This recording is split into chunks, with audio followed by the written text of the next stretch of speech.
Guys আসসালামু আলাইকুম, কেমন আছেন আপনারা সবাই? আশা করি ভালো আছেন। তো গাইস গেছিলাম তো গরুর হাটে গরু দেখার জন্য, সো ওইখানে গেলাম, কিছু সময় স্পেন্ড করলাম। তো আমার সাথে আমার একটা বড় ভাই আছে, উনি বলতেছে নদীর পাড়ে যাবে, তো ওনাকে এখানে নিয়ে আসলাম। তো ওইখানে যাব, কিছু মোমেন্ট ক্যাপচার করব এবং কিছু সময় স্পেন্ড করব না আপনাদেরকে দেখাবো।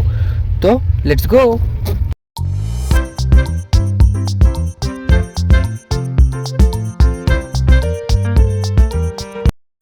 গাইস হাঁটতে হাঁটতে তো চলে আসলাম নদীর পাড়ে। নদীর জায়গাটা অনেক বেশি সুন্দর, দেখেন।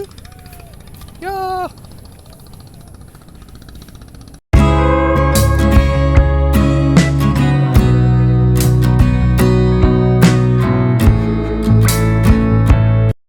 গাইস স্পেন্ড করতে করতে তো অনেকটা সময় স্পেন্ড করে ফেললাম এখানে। আসলে নদীর পাড়ে যদি আসি তাহলে মন মন মাইন্ড একদম রিফ্রেশ হয়ে যায়, কি বলেন আপনি? অলরাইট। আর আমাদের যে নদীটা, এটা কিন্তু অনেক বড় নদী। পদ্মার পরে যদি কোনো নদীর নাম আসে সেটা কিন্তু মেঘনা নদী। আর আমাদের এখানে অনেক ভালো ভালো মাছ পাওয়া যায়। কিন্তু আমার বাবার কালে যখন আমার বাবারা যখন আমাদের বয়সে ছিল, তখন তাদের মুখে শুনতাম এখানে নাকি অনেক বড় বড় মাছ পেত। কিন্তু আমরা যতদূর বয়স হয়েছি এখন ওরকম মাছ তেমন দেখি না। কিন্তু যা আছে সবই ন্যাচারাল, কি বলেন? রাইট।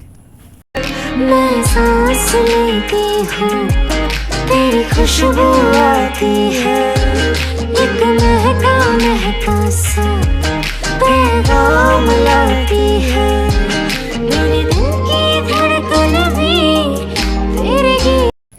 গাইস আমার লগের জন দেখেন কি করতেছে। এই কি করতেছেন না বৈশা বৈশা? কি করেন? ওই যান লাগছে আপনার এই মেঘনা নদী? অসাধারণ অসাধারণ অসাধারণ। আপনাদের এই মেঘনাতে কি কি পাওয়া যায় ভাইয়া? আমাদের এখানে মাছ পাবেন, যত ভালো ভালো মাছ আছে একেবারে অরিজিনাল, অনেক ভালো ভালো। আপনাদের এই মেঘনাতে কি ইলিশ মাছ পাওয়া যায়? অবশ্যই আমাদের মেঘনা নদী ইলিশ মাছের জন্য বিখ্যাত, তাই না? হে গাইস, যারা ইলিশ খেতে চান, একটা হলো মেঘনা নদী। হ্যাঁ যারা ইলিশ খেতে চান তারা মেঘনাতে চলে আসুন আমাদের সাইদ ভাইয়ের এলাকায়। এখানে ভালো ভালো ইনশাল্লাহ ইলিশ পাবেন, আর ইলিশ খুব সুস্বাদু হবে। আপনি যদি খেয়াল করেন দেখেন আশেপাশের জায়গাটা কত বেশি সুন্দর। এই যে নদীর মাঝখান দিয়ে একটা ট্রলার যাচ্ছে।